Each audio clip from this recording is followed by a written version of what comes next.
Momenti di panico nella notte tra sabato e domenica quando un ubriaco polacco di 45 anni alla guida di un tir è entrato nel centro storico di Portogruaro in via Mazzini, provocando danni per migliaia di euro. Erano le 4 e visto l'orario per strada non c'era nessuno. La via in cui si è insinuato il camionista viene definita la stretta, proprio per la conformità. Sembra una calle che unisce via Martiri a via Garibaldi nel cuore della città e tra i palazzi storici. Il 45enne ha ignorato ogni tipo di divieto, riuscendo a percorrere anche via Garibaldi e via Seminario, sfiorando le auto in sosta.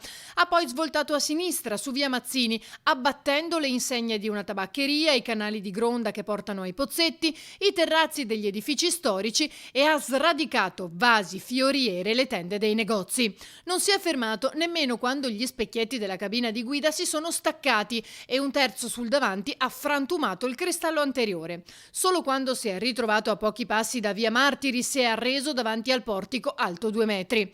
A lanciare l'allarme sono stati i residenti terrorizzati da ciò che vedevano. L'arrivo dei carabinieri ha messo fine a questa distruzione. L'uomo è stato portato in caserma e sottoposto all'alcol test, risultato ovviamente alterato. È stato denunciato per guida in stato d'ebbrezza con infrazioni a seguito.